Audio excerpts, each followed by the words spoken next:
A very, very interesting session really coming up, and I can vouch why this is absolutely being done by the right people.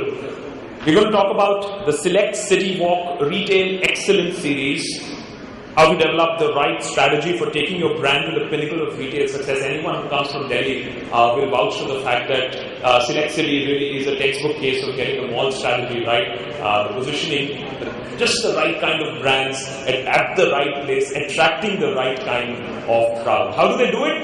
And how does it happen that the mall next to them is almost empty most of the time? People just go there to park their cars, I can tell you that. Taking this session forward, and of course, getting the maximum out of the session, I request again you to have your questions ready through the session. This time, if we are on time, we'll try to pack in a little bit more questions as well. Can I call on the stage the panelists for this particular session? Dharmendra Manwani, CEO of Jean-Claude, Karan Gopalakrishnan, Director, Retail Nokia, Ram Iyer, Executive Vice President, Retail Vodafone, Sandeep Ahuja, MD, VLCC, Sakunya Datta Roy, MD, Swarovski India, and Vivek Pandey, CEO of Himji Ramdas.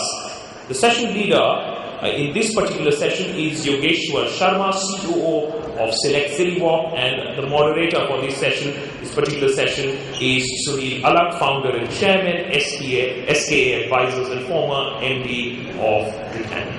Alright, so we're going to keep this tight, we're going to keep this short, keep your questions ready. Of course, as we have the number of panelists here, my only request to Sunil is that we just go one-on-one quickly so that we can get all panelists, we can have a free-flowing conversation so that this whole session actually is on time and we can get the maximum questions done. Over to you, Sunil.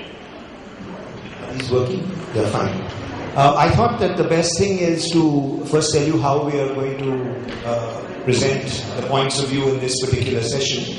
We're going to have the speakers come up one at a time or speak from where they are for about 5 minutes or so about perhaps one element of success or one element of failure in developing their brand and the retail outlet. And then maybe I will butt in when they finish the sessions with a few questions, and once they've all finished, then we'll throw it open to the audience. One advantage I have is that I'm sitting between a Punjabi and a Bengali, and I am really a Punjabi who was born and brought up in Calcutta, so I am also a Punjabi and a Bengali in many ways. And one thing I want to tell all of you all is that at least for this Punjabi, most Punjabis are not known for intellect, and neither am I. In fact, I hope this session is thought-provoking for all of you all, because when you leave a Punjabi with a thought, he never knows what to do with it. You go back to him, he'll return it. The trouble with Bengalis is that you leave them with a thought, they'll make a philosophy out of it. So let's hope this session becomes more interactive.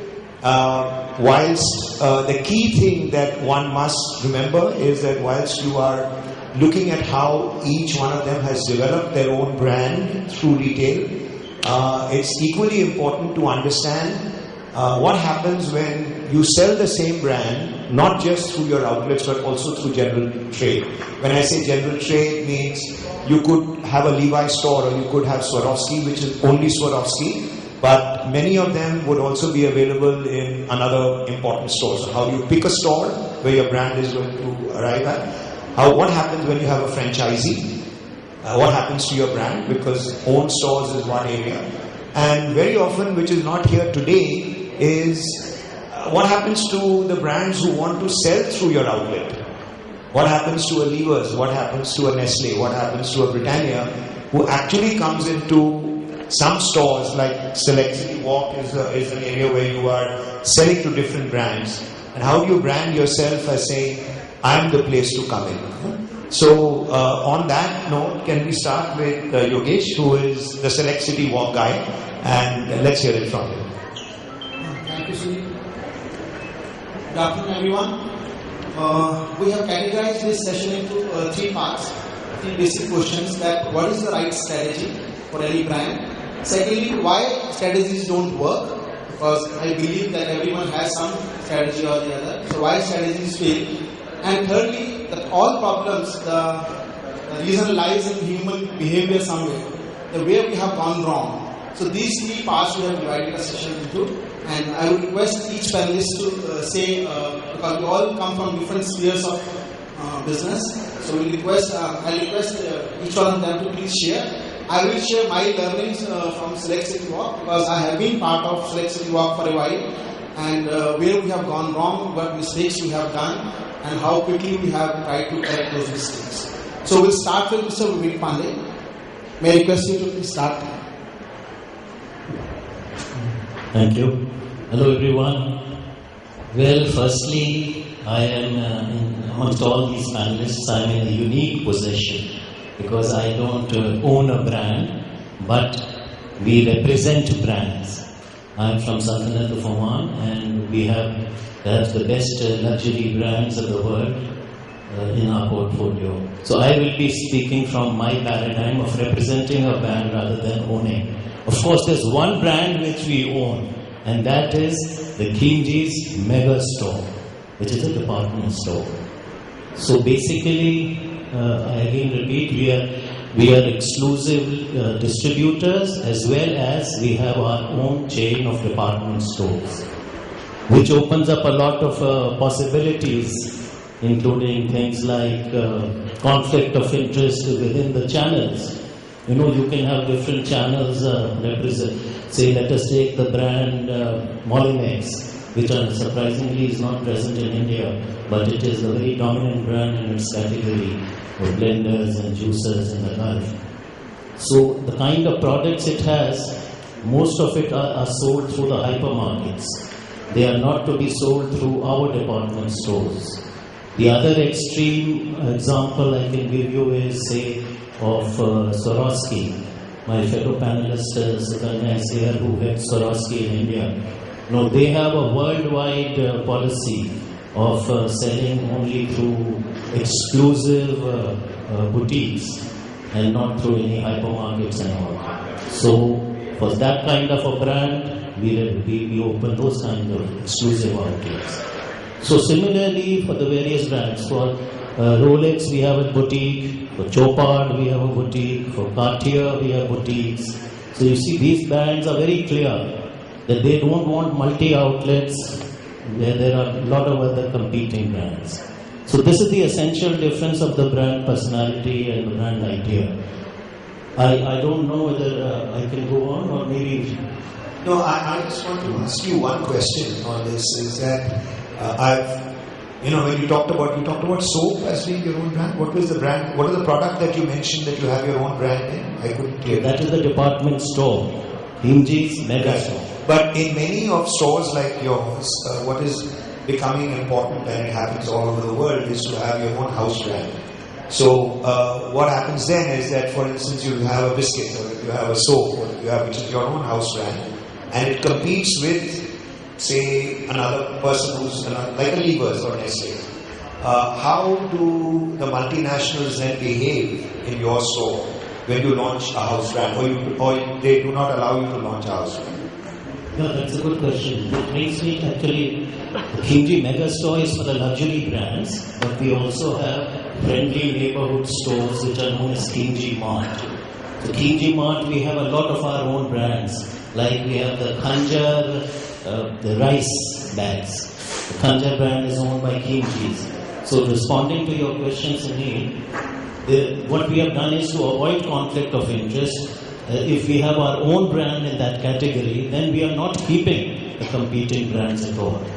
For in this case, we are not keeping any other rice brand because we have our own. So you're slightly different from a big bazaar where they will have their own brands of rice, biscuits, cakes, now toothpaste. They're really building a complete range, and you've created another store altogether. So then there's no conflict of interest. Do you determine the prices? Like, for instance, you said you've got a Rolex and you've got a Cartier and all of them selling in your outlet. And do you in any way influence what discounts or what prices they need to give when they're with you, as opposed to what they do in their independent stores? Coming to the luxury brands, since your question is specific to that, The prices are controlled by the principals. As Sukanya will bear me out. We have no option. But having said that, considering that you're having your own store, the economics of the whole thing is very clear. And so the price is decided by the principals, and the question of giving discount doesn't arise. In fact, Cartier has a very interesting mystery customer concept. They send a mystery customer. We don't know that he's been sent by Cartier, and he or she says, supposing she's buying a watch, then she asks for a discount. And if our salesman gives it, they have a sheet and then they send us the feedback, and even a warning can be issued. Fortunately, in our case, it's not happened. But the principals really want to ensure that, because they feel if you give a discount, the brand identity also gets discounted. I think we'll get to some other speakers and we'll see how it progresses. Sandeep, would you like to say a few words? I noticed on this panel all the services guys are sitting here and all the product guys are sitting there. This is a question that I'm often asked as to how VLCC has become the kind of brand that it has in the last 20 years of its existence. And, to be honest, I'm a bit hard put to find a definitive answer, because it is actually a combination of a lot of things that have come together. And some of the stuff that I'm sharing with you now, in all honesty, is more as a result of hindsight than any other conscious decisions that possibly the promoters made on a day-to-day basis to be able to build the brand. But I think the learning there is that, it is a question of doing things on a day-to-day basis that actually builds the brand. And it's no large strategy that, you have to have a strategy, but I think in my mind, execution is something which is key to ensuring that strategy sees light of day. Coming back to VLCC, the fact is that, to my mind, the brand got built willy-nilly because of sheer consistency. Sheer consistency of communication that started 20 years ago. Today, what you see VLCC today is very different from what it was in the last, let's say, about 7 or 8 years ago. Today, while most people think that we are a slimming company, the fact is that 50% of our revenues come out of the beauty end of the business. But the fact that most people think that we're a slimming company is a result of something that the organization did consistently over the years, where they used, for example, advertising to do not brand building, but to actually build sales. The brand got built as a result of that consistency of communication. The fact is that for the past 20 years, even today, every Friday on the front page source position of the top 20 newspapers in the city where we have a VLCC outlet, there will be a VLCC ad, and it's a pure call for action ad. It has nothing to do with we're good and we're better than the other. It's just that the idea of each ad is to see that the person looks at it and is prompted to pick up the phone and ask for an appointment. And that kind of genre that we invented before and after has now, of course, become part of the course of the rest of the industry. Therefore, we are forced to now move to the next level of communication. But again, to my mind, one of the reasons that we got built as a brand from an external perspective is the fact that we said the same thing again and again in a consistent manner. The other thing, to my mind, is also how we back that up with a certain amount of investment of our mental sort of space into ensuring that there is a consistency of service that is delivered across the spectrum of the network. Today, if you look at VLCC, the fact is that we are present on one end of the spectrum in metro cities like Delhi and Bombay in large numbers. Mumbai or Greater Mumbai, we would be present as a services outlet in 23 locations, in Delhi NCR about 20 and so on. But on the other end of the spectrum, we're also present in a Hubli and Visakhapatnam and a Bhatinda. But the fact is that you get consistency of service irrespective of which outlet you go to, and irrespective of how large or small that outlet is. And that has come not as a result of a lot of training, which is intrinsic to the whole process, but that has also come as a result of seeding into the minds of every employee, both overtly and subliminally, that there is a DNA to what we do, and that DNA is something that we will not compromise on. The earlier sessions yesterday that I attended, Niren of Young was also saying that how difficult it is and what a challenge it is to ensure that human talent lives up to a certain expectation. And I think as a company, we've cracked it. And the advantage of having grown up in the Indian environment as a company has also helped us crack that challenge in any other country. I mean, today, of the 6,000 employees, we have over 1,200 employees who are from 39 nationalities. But VLCC today in India and VLCC in Malaysia, and the level of service, the quality, and the way we interact with clients will possibly be the same. I mean, there will be some difference with the other. We have our share of customer complaints and so on. But the fact is that at two levels, I think we got it right. There is a lot of stuff that we didn't get right. But I think at one level was that we were consistent in whatever we did, and that's something that is translated at all levels. And the last thing is the fact that, one of the challenges of any organization that is growing at a hectic pace is to ensure that there is no dilution in terms of the way we deliver a service to the customer in terms of quantum, not the quality. The quality I've addressed with manpower and so on. But another thing that we noticed that we used to, as a smaller organization, have customers who were very sticky with us because we gave them a lot of stuff for the money that they paid us. And over a period of time, as we got larger and obviously we had to stretch our we had to sweat our infrastructure even more, it became difficult.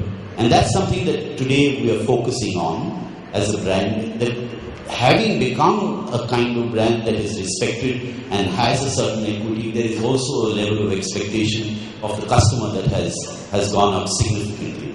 And in the next few years, what we will be focusing is ensuring that the customer gets more than what he expects, both in terms of the quantum of service that he looks for. So effectively, that's about what I can share with you, and I'd be happy to discuss this offline anytime.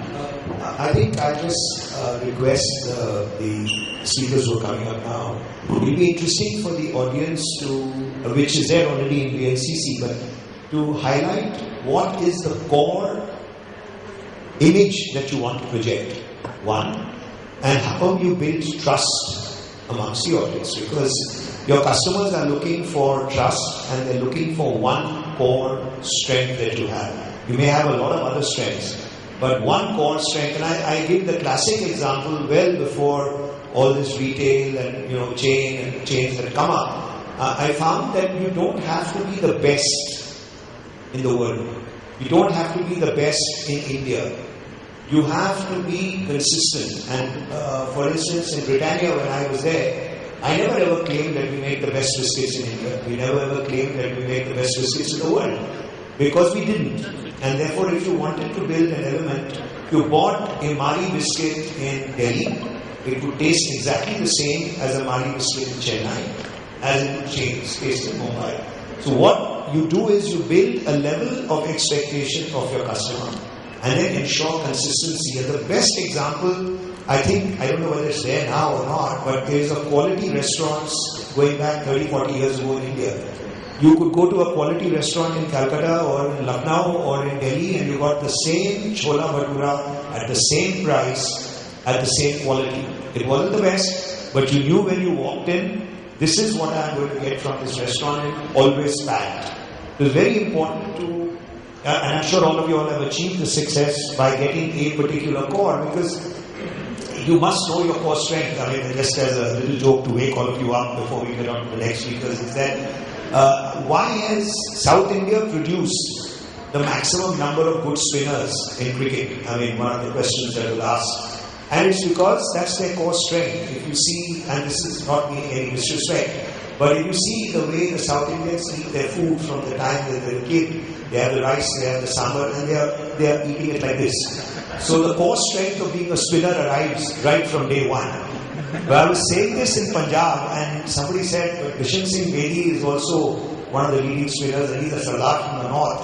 What is his core strength? I said his core strength was the same, because it's constantly tying a pagri. So just make sure that you have your core strength, and you will see where you build. And I think the audience should be told, whether we're coming to Swarovski or Vodafone or whatever, what is your core strength, and how you build sincerity and strength in that. And then you can ask.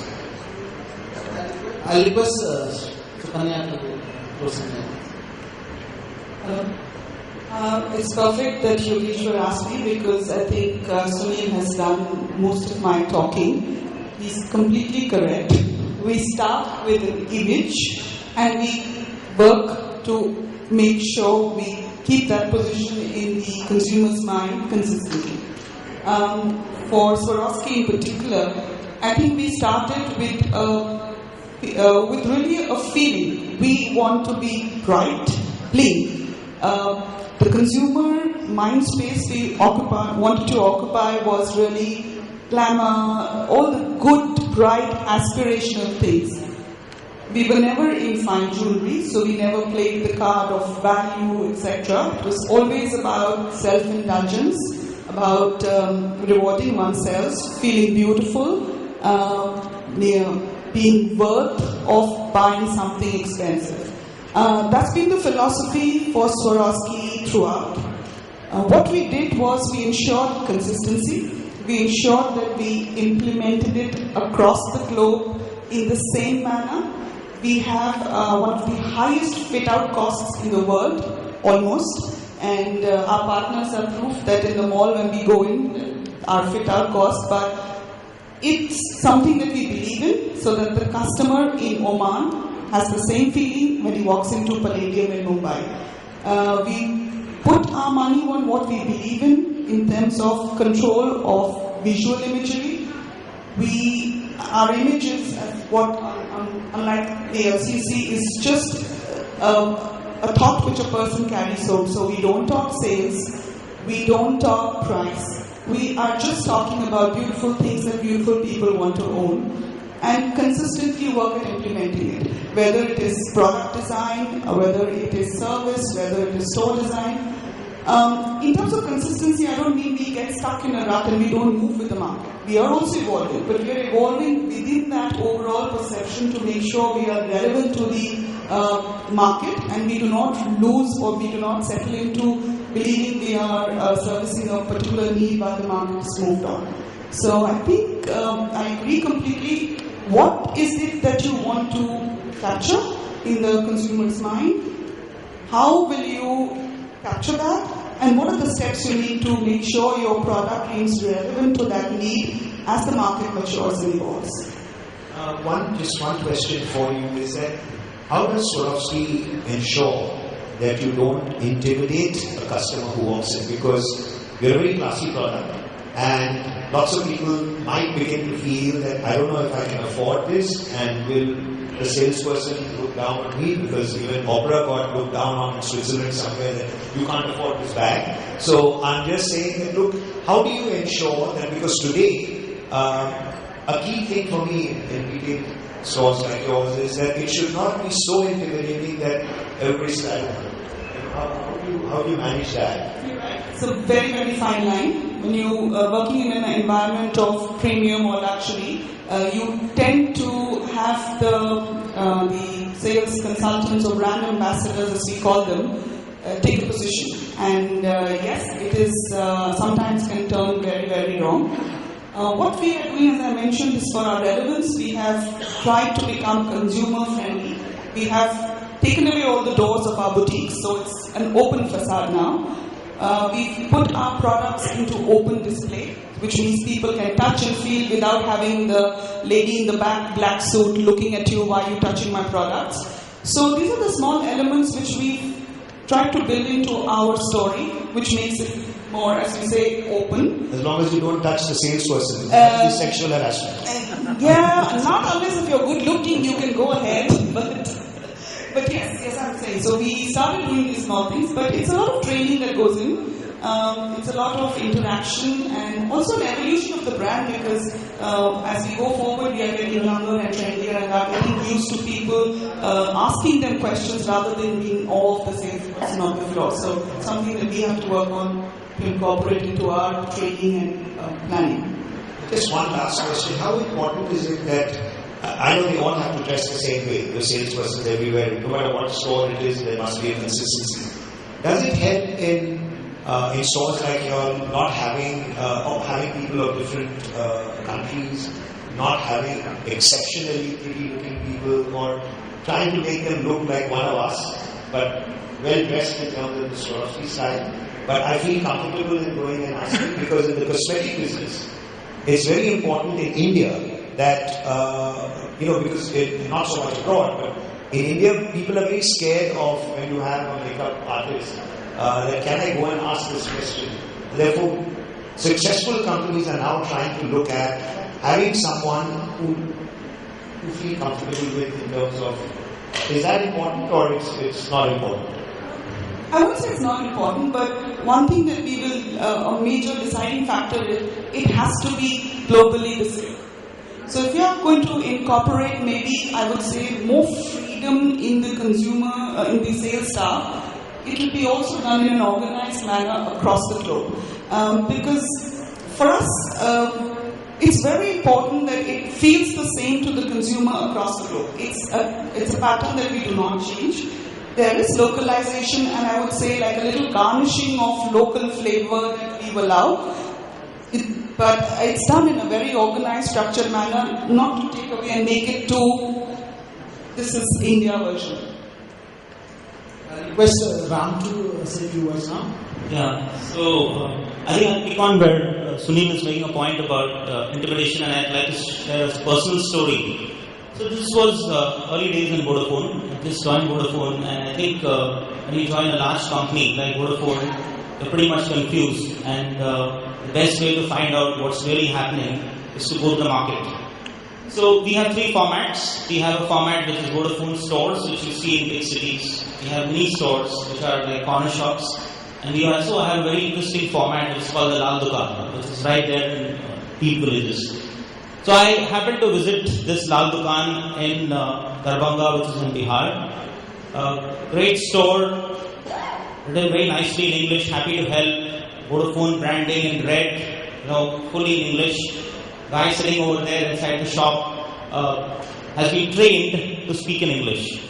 And it was great to see the experience there, because people who came into the shop didn't enter the shop, number one, because they were intimidated by the facade. They just couldn't relate to happy to help because it was in English.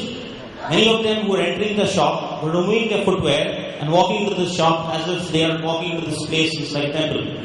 So I think the first thing which we did post that moment, which kind of struck me in my head, is that today if you see all the red shops, every place it's done in local branding. So you go to Tamil Nadu, everything is written in Tamil. You go to Gujarat, it's done in Gujarati.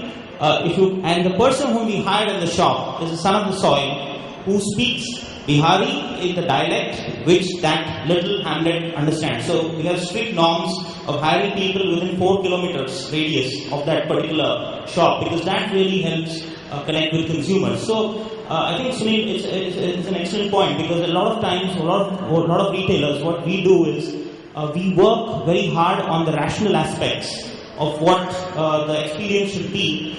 Seldom do we focus on the emotional aspect, and I think that's very important, because the context which you said earlier, in terms of success and failure, what's really been some of the successes and what are the failures. Let me start with the failure, because I always like to start from where I learn the most, and I think the best way to learn, I said, retail is to go to Gemba. And this is something which I learned from Toyota. I've not learned it early engineering days. They say, if you have a problem, go to Gemba. Gemba is workplace is mother. For me, the retail shop floor is where the Gemba is. And I do it once a month in uniform, undercover. Just go and spend time in the shop. I do nothing. I just see what's happening in the shop and just listen and observe what happens in the shop. And what I'm going to tell you is something which kind of hits me. It's my biggest nightmare, in many ways. So I was in this Villeparle outlet where I was seeing a consumer who walked in the shop to buy a S4 device. S4 is a great device, and obviously in a Vodafone store, when you have one S4 sale happening, because we don't sell too many devices in our shops, the heart rate goes up, everybody's very excited, and the staff is really excited and they want to really do it. So the way the S4 device was handled was with a lot of love, pairs of hands. On the other side, I was having another associate of mine who was selling a SIM card. To one of the customers who were there, and the way the SIM card was given was just placed on the table. So there was a lot of love which went behind giving the phone, but my SIM card, which is what is going to give me lifetime value for the customer over a significant period of time, it's got a value for me which is almost 50 times that 5% margin which I'll make on the S4. There's not so much love in giving that SIM card. So a lot of time, I think the focus we really do in all retails on skill sets, we spend a lot of time in shop formats, but what's really required is how do you really create a mindset which really creates a love in that interaction between the two most important people in our business, which is associates and customers. And I think that's my biggest nightmare. So this keeps haunting me, it keeps playing back in my mind, and my biggest challenge is how do I get to shift mindsets to create the same love which is there for a handset, for a SIM card. The success, if I have to really look at it, I think one of the things which we've really done well is that when I joined Vodafone, there were only 8 formats. We are a company of acquisitions. We've had Hutch Pink, we have Hutch Blue, we have Vodafone Red, we have Vodafone Global. Easier part has been to bring consistency for each of the formats. More importantly, define a role and purpose of each of these formats in solo and orchestra. Because I think it's very, very important to say what a Vodafone store will do. More important to say what it will not do, because strategy is all about choices. So you also have to be very clear in terms of saying what you will do, what you will not do. Similarly for mini store, what is it that you want to focus on and do, and same thing for the Lal Dukaan. So I think that's something which I think we've got our arms around, but the emotional piece in terms of getting mindsets right is still a long haul for us to go. Thank you. And I think one quick point that I'm making on what he has also said, which is for me very important. And I was in a Swarovski store in London, and I found the Chinese going to the Chinese salesperson and the Indians going to one Indian salesperson. They were all there, but they felt more comfortable. That's why I asked you, because it's important that they found out who are the ones who are going to spend money, the Chinese and the Indians. So they made sure that they've got one Chinese and one Indian at least in each store. But the trouble with India, I think, at least with my generation and the new generation the young generation is going to change everything, is that each one of us tends to feel that I have something to contribute to a process. We are anti-process. We just, as a nation, we don't like a process. If I'm a chef in Bukhara, and Bukhara is very popular with the dal, and Welcome Group opens another Bukhara in Bombay, the chef over there will say, I'm going to add a little more namak or a little more this, and it becomes mild. There is no consistency ever, and no chef ever hands over to everyone what he has done. He almost dies with it because he feels his relevance will be less if he conveys a complete process. And that's very important, because how do you bring about consistency in process, especially in products or in a process of selling where each one wants to do a little extra to cause the confusion, if I may, and feels very good about it because he's achieved it. And that, I think, is key for almost all retail outlets if you want to have consistency. So moving on, I request Dharmendra to introduce himself and say a few words. Hi, my name is Dharmendra Manwani, and I think after Sunil talking about food, quality chole bhature in Bukhara, I'm sure we all are ready to go for lunch. So, We have 4,000 hairstylists across the world. I take care of India operations. First thing we simplified for ourselves is the sole definition of branding. And branding for us is a promissory note to our consumers based on two facts. One is our value system, and second is the purpose for which we started the company. And this promissory note may not be necessarily always superior. We don't have to be deeper, faster, better, cheaper. It can be either one, two. But what is important is if we don't deliver our promissory note, we are breaching two things. One is the trust, and second is the purpose for which we started our business. Now to keep branding, what we also see at Jean-Claude Begin is what purpose and what value system you have. When you're speaking to your customers, you actually touch them at 5 places. The first place is when you're creating an awareness about your brand. Second, when you're creating a relevance. And third, when you're making them come and experience your brand. I think the consistent of communication has to be very important for us at all 3 levels. It can be only achieved by one thing.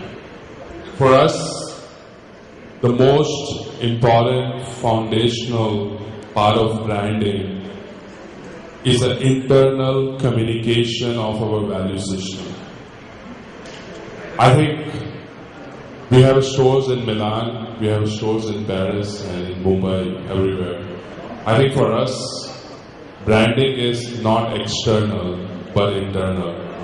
It is the value system which is reflected by each and every employee of our company. I know a lot of people talk about the training, and that can be done by training. I think we believe that a branding of a company is built not by training but a culture. And culture comes when you live through a value system.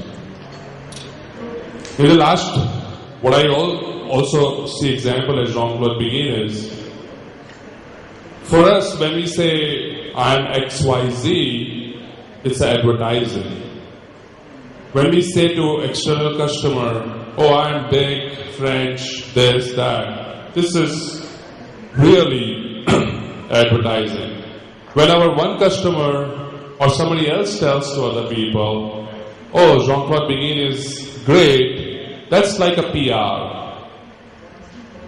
But when our customer says, I had a fantastic experience and I want to go back, and I see Jean-Claude Begin as a consistent, great contemporary player which offers a convenience and value, that's what the branding is. Everything else is just advertising and PR for us. Thank you. Thanks, Sarvendra. Now I'll request Karan. He's been silent for a while now. Thanks, yeah. I had retail for Nokia, so it's a very interesting combination that we have. One, Nokia is a full line player, so we sell products from 1,000 rupees to 50,000 rupees. And we are one of the most widely distributed products, so which means we have about 150, 160,000 points where it is available. And within that, of course, I had the 600 odd stores in which we sell, and we represent more than 10% of the value of the business. So a few stores deliver a lot of this thing. So for us, I won't go into the overall brand. I think you all know it very well. I guess most of you know it probably too well. But Nokia as a brand is one of the most trusted brands for years together. It's also a category, mobile phones are a category that's very, very high involvement for the consumer. So even before we launch something, consumers know about it. So this is like great from a brand building standpoint, but can also have its own challenges because whatever you do is observed and seen and monitored. I won't go into the overall brand part, but what are we trying to do in the Nokia retail context? And just to give you a context again, Nokia went into retail not because of any big strategy at that point in time, but there was a time when a lot of grey Nokias used to come into the market when the mobile phone business was exploding. And so Nokia said, we need to signal that this is some place where you can buy genuine Nokia. That's how it started. So we had the Nokia Priority Dealer format, and then we evolved it into Nokia Priority Partner. But again, a very internal, company-centric approach at that point in time. But what we are now evolving in the last 3 to 5 years is actually look at it from a retailing context. So for us, the role of Nokia Retail is to make sure that the best of Nokia is represented. So typically, when you have a multi-channel approach, you have a scenario where the multi-brands love to sell what sells. But there's nobody else who is willing to develop parts of the business which you are.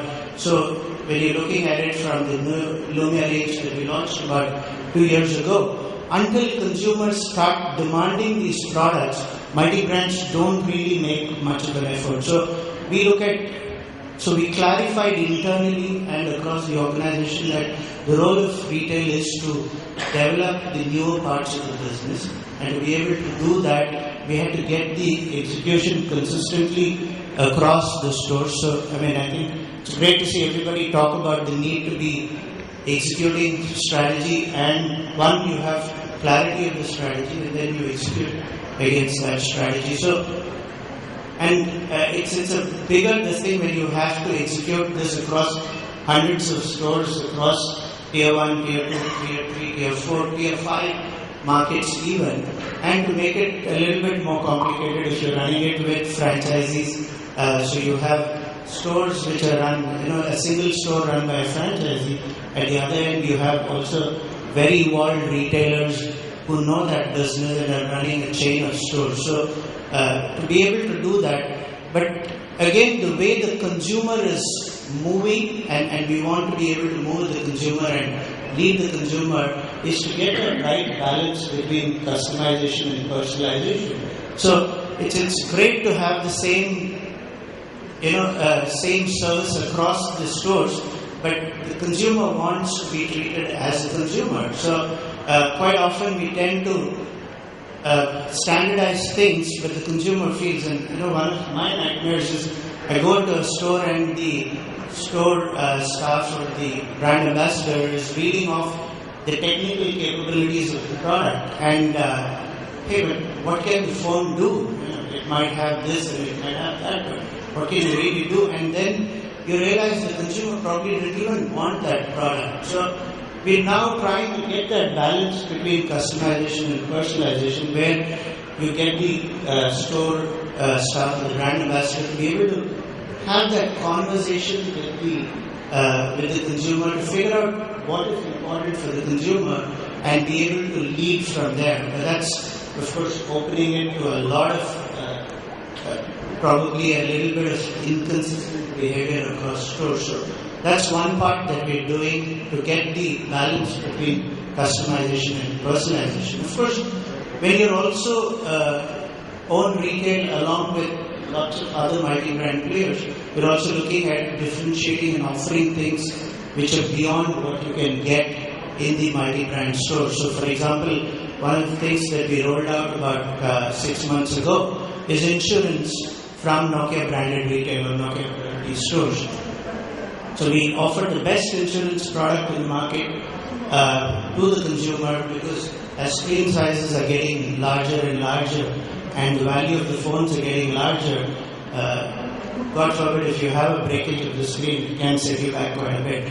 So we took that insight from the consumer, we launched that into Nokia Retail, but then lo and behold, obviously everybody loved it so much. Now we decided we'll roll it across all our stores. It's not just limited anymore to Nokia Retail. So we have to now figure out the next differentiation. And where again, looking at the consumer trends we're going is that a lot of what's happening especially in this category, is post-purchase. So earlier you bought a phone and you suddenly found that the phone was limited, then you bought a new phone. Today it's a very different story. You buy a phone and actually you can get more from the phone along the way.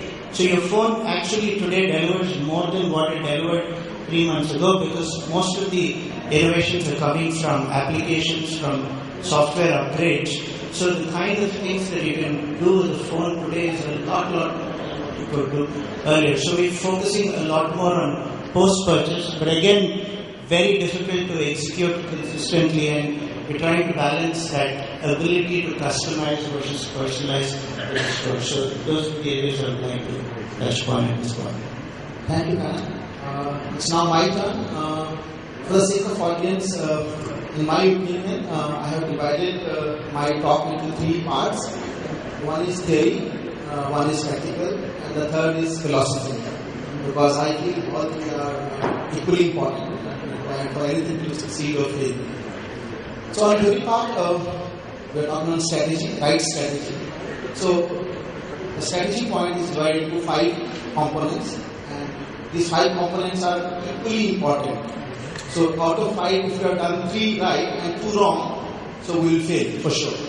So it is important to be 80% on all 5 rather than 100% on 3 and then not have to. So what are these 5 points? One is that what business are we in? As I said, that we have to identify. After 6 years of operations of our shopping center, we last week again we had one full day conference, internal brainstorming, where we debated what business are we in, and we had several answers. Second, once we know what business we are in, so how do we get there? We have to understand how do we get there. So vehicle is very important. A lot of people can tell you that we want to be there, but how do we go there has to be laid out very clearly. Thirdly, okay, we will reach there, but what are the differentiators? Because everybody is reaching somewhere. So what are the differentiators? So we have to clearly spell out our differentiators and work upon it. And many times, many developers have differentiators, but they are not sustainable. So we have to work on sustainable differentiators for a long period of time. The fourth point, which is equally important, every point is equally important. The fourth one, which I love, is staging, which means at what speed we will run and at what stage we'll make what move. This is very, very important, because many times we either are too fast or too slow. And the last point, economic logic, which means that how will you obtain our profits. So all these 5 points are equally important. Then when it's written so easy, why do we fail? There's a very interesting book I recommend, if you can lay your hands on, you should read. It's available. It's called Strategy Paradox by Michael Rayner. Interesting book. It says why strategies fail. The single most reason is that strategy is based upon assumptions in the future, which is very, very unpredictable. So strategy has to be rigid because it should not change on a daily basis, but at the same time it should be flexible enough so that with the new future we can adjust accordingly. So this is very important. Third point in the theory part is that strategy, the quality of strategy. Everybody has strategy. This is the most misunderstood word in my knowledge, because everybody who has a right idea calls it strategy. So one has to be very careful what is the strategy and its long term. So from 5-year, 10-year strategy, we have to come down to 2-year, 3-year strategy, which is a very flexible strategy. We can accommodate the changes happening. So once we have found the strategy, then we have to see our core competence and internal fixing of the mindsets. So why the practical aspect? This is the theory aspect. The practical aspect: shopping center is a sum of businesses and services we put together for a relevant catchment or relevant target audience. So whenever we have to decide on a brand, either for exit or for entry, we have to decide on these 4 quadrilaterals. One is value generators and revenue generators, value destroyers and revenue destroyers. So if somebody is on value destroyer and revenue destroyer, clearly no. Value generator, but revenue not so good, we can simply do that. So these are the four coordinates we decide that is we adding value to the mall or adding revenue to the mall. There's a very fine balance because both are equally important. If we have a lot of very good mall but no revenue, it doesn't work. A lot of revenue, it will not happen if there's no value for sure. So it's important that we decide on this. Thirdly, we have to remain relevant to the customer, which we have to identify. It's the most difficult task. And now moving on to the philosophy part, which is I believe that all the problems in this world are reflection of human behavior somewhere. That the people we agree with, we will easily agree, and people we disagree with, we will easily disagree. So even if we agree with someone, we have to think twice, and even if we disagree with someone, we have to think thrice, because the person may have a point which we are unable to see. So why strategy fails? It fails because every promoter would love to have a good brand, good strategy, everything is right. But why does it work? Because there is no integrity of concept, there is no consistency of the concept. So in my boardroom, we are talking about the vision and the mission and everything, but it does not trickle down to the people who are on the floor. So one of my friends introduced a very good concept to me, which I would like to share in 1 minute. That it helped me to correct myself a lot. Now, a person at cross purposes with himself will not achieve anything of significance.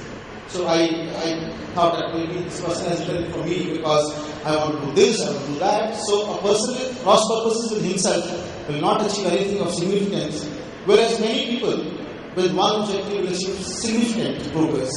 So most of the people in your team has to think alike. Think alike does not mean we don't have to disagree. We disagree. We fight. We have made more mistakes in the shopping centers than any other shopping center. But our reaction time is slightly faster. Maybe because we are a small company, one mall company. So our reaction time is fast. So we could correct our mistakes. Lastly, I forgot to say. Not to worry, because I think when a husband and wife walk into your Select City Mall, they are at cross purposes, right? The one wants to spend, the other wants to save. No, I know that women will win for sure. So there's no doubt about it.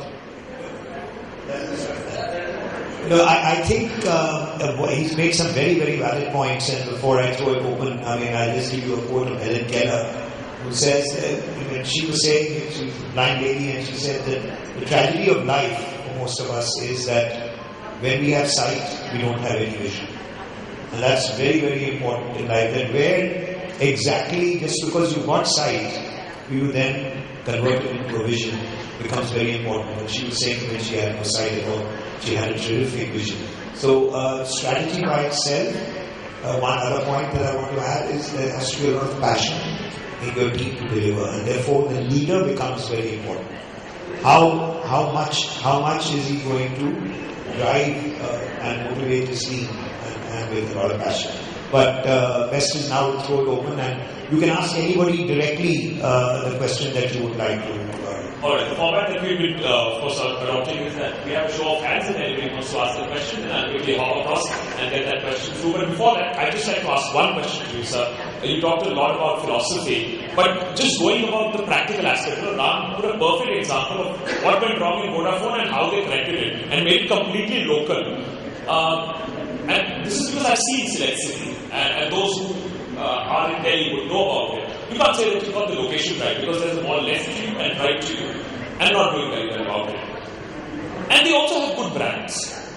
So, what is it? In a very practical sense, let's keep the theory aside. They also would know about value creators and value destroyers. What is it that sets you right? And for example, I work for Radio Gujarat, and every time you say that we associate with the mall, the only name that comes up is Select City. Is it because you're in a very sweet spot where you are not massy and you are not a luxury mall also? You're a mass premium, that's what we like to say, at least in the G. Is it because you're in a sweet spot? Is it because you got lucky? Or were you the first one in that area? Combination of all of them. On this, I can talk for 6 months, or 3 months, or 2 months. No, that's what. You have to give it to me in 1 minute. I think we have nobody from a developer background. We had nobody from a retail background.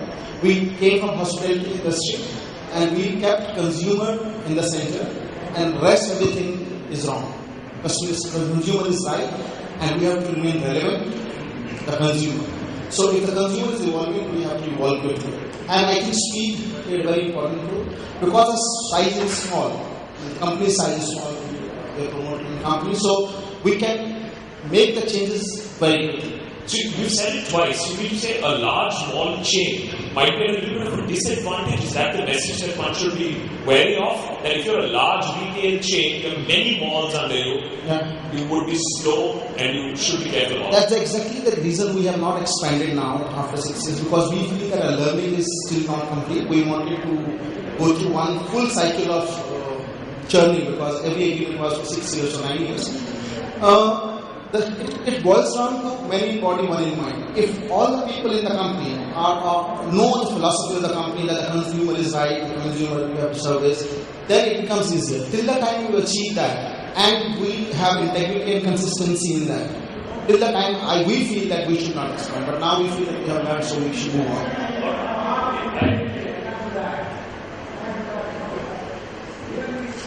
Hi, my question is for Ram.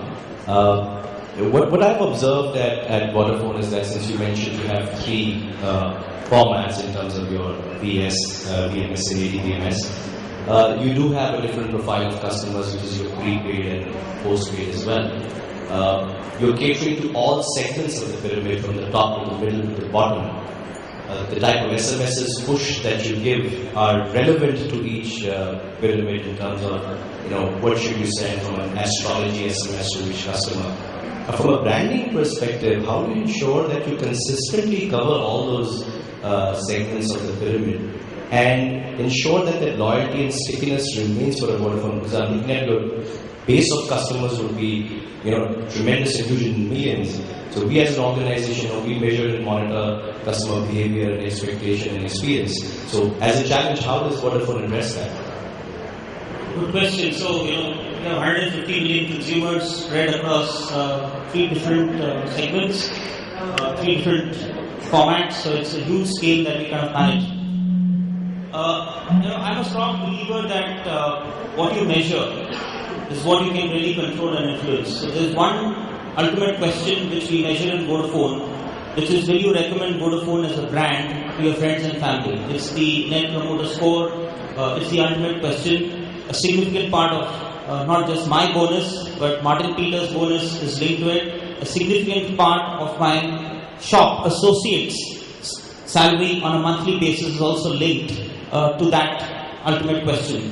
So one of the things which we really follow is measuring retail touchpoint NPS, across. And this NPS is like religion in Vodafone. We kind of measure it on a quarterly basis. It's done independently. We look at what really drives NPS and try and take little steps to make sure that we have more promoters. Or if I have to take an inspiration from Facebook, more likes as compared to dislikes in that sense. So it's all about creating like moments which will really help us bring that focus to serve different customers differently.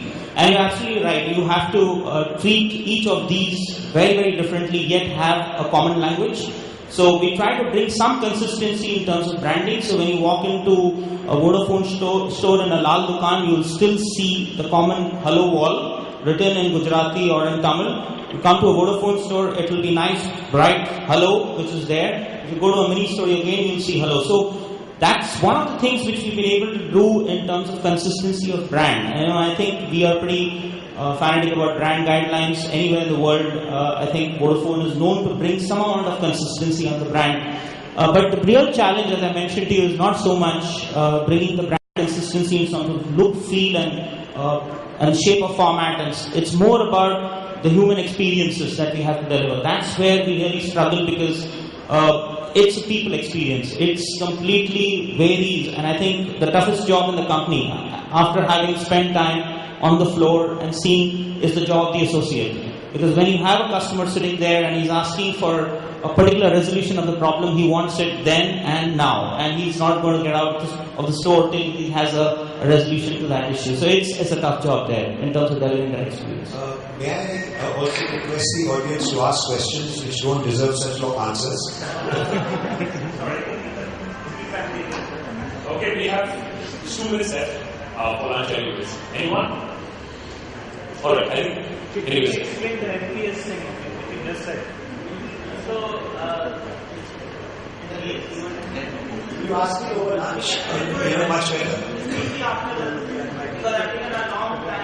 Okay, thank you. To ask some other brands any But questions. anyways, amazing session. Thank you, gentlemen, for joining us, and ma'am, for joining us.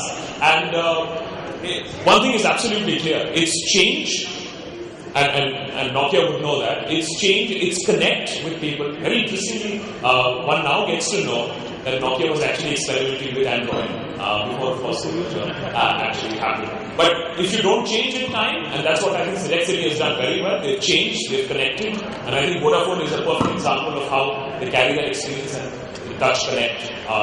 Thank you for joining us for this.